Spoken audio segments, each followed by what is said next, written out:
আসসালামু আলাইকুম।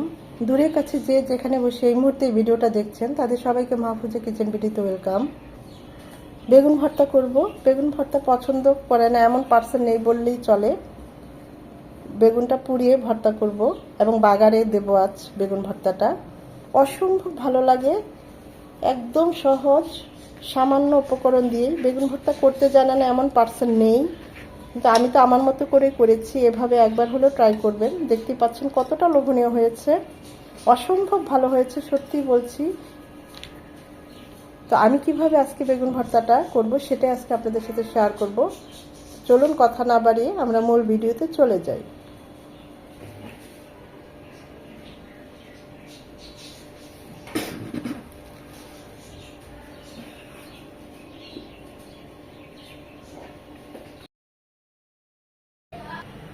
বেগুন ভর্তা করব, তাই বেগুন দুটো চুলায় এভাবে পুড়িয়ে নিচ্ছি। এই পোড়া ফ্লেভারটাই বেগুন ভর্তাকে আরও পাগল করে দিবে। খুব ভালোভাবে এপাশ ওপাশ করে পুড়িয়ে নেব। এখন অনেকটা গরম, এই চামড়াটা খোসাটা অবশ্যই ছাড়িয়ে নিতে হবে। এভাবে বেগুনের চামড়াটা ছিলে নিতে হবে। এখন অনেকটা গরম,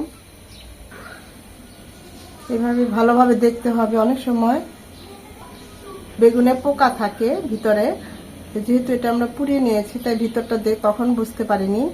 যখন আমরা এভাবে ছিলে নেব, বেগুনটা পুড়িয়ে নেব, তখন এভাবে ভালো করে দেখে নিতে হবে বেগুনটা ফ্রেশ কিনা। মাশাআল্লাহ, আলহামদুলিল্লাহ, আমাদের বেগুনগুলো দুইটাই একদম ফ্রেশ, খুব সুন্দরভাবে পুড়েছে। বেগুন ভর্তাটা করার জন্য বেগুন তো পুড়িয়ে নিয়েছি পেঁয়াজ কুচি, ধনেপাতা কুচি, সর্ষের তেল, কাঁচামরিচ একটু লম্বা করে মাঝখানে কেটে 4 ফালি করে নিয়েছি ঝালটা বের হওয়ার জন্য। নিয়েছি শুকনো মরিচ টেলে নিয়েছি 3টা। ঝালটা যে যেমন পছন্দ করেন, আর লবণ তো লাগছেই। এখন যেটা আমি করব, এই সব কিছু খুব ভালোভাবে মেখে বেগুন ভর্তাটা হয়ে যায়, এভাবেও করি।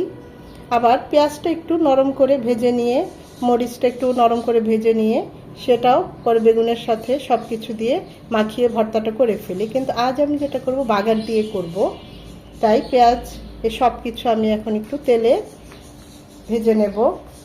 আপনারা চাইলে এই প্রসেসেও বেগুন ভর্তাটা করেন, আমি ওভাবেও করি এভাবেও করি, কিন্তু আজ দেখাবো বাগার দিয়ে। তো এখন আমরা চুলায় চলে যাব। প্যানে দিয়ে দেব 2 চামচ সরষের তেল, হাফ কাপ পেঁয়াজ কুচি, পেঁয়াজটা নরম হবে। এই পর্যায়ে দিয়ে দেব কাঁচামরিচ, ঝালটা যে যেমন পছন্দ করেন ওই অনুযায়ী দিবেন।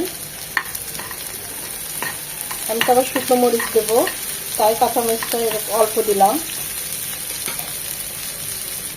পেঁয়াজটা এরকম নরম হয়ে আসলে এখন দিয়ে দেব বেগুন, স্বাদ মতো লবণ, যে শুকনো মরিচগুলো তেলে নিয়েছি এখানে এভাবে তেলে দিবেন, তাহলে খুব সুন্দর একটা ফ্লেভার চলে আসবে, খেতেও ভালো লাগে।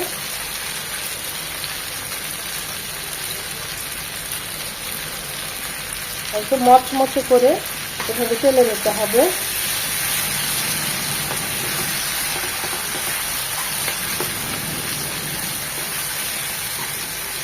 সব কিছু একদম এরকম চটি দিয়ে ভর্তা ভর্তা করে ফেলতে হবে।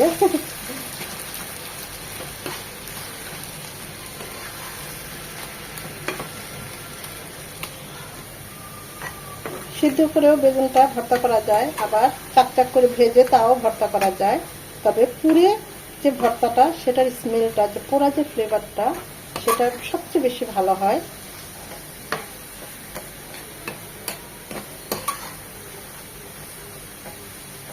এভাবে একবার বেগুন ভর্তা করে খেয়ে দেখবেন, সবসময় এভাবেই করে খেতে ইচ্ছে করবে, অসম্ভব মজা হয়।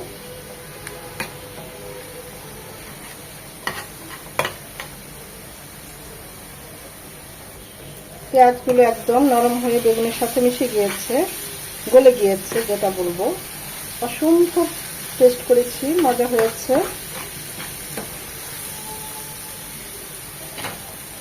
এখন দিয়ে দিব ধনেপাতা কুচি, এখানে যতটা পারেন ততটাই দিবেন।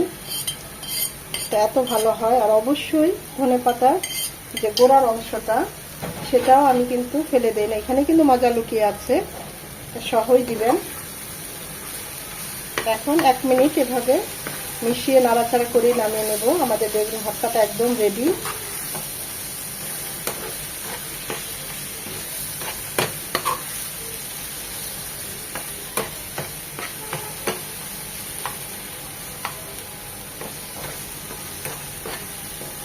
এরকম একদম ভাজা ভাজা হবে।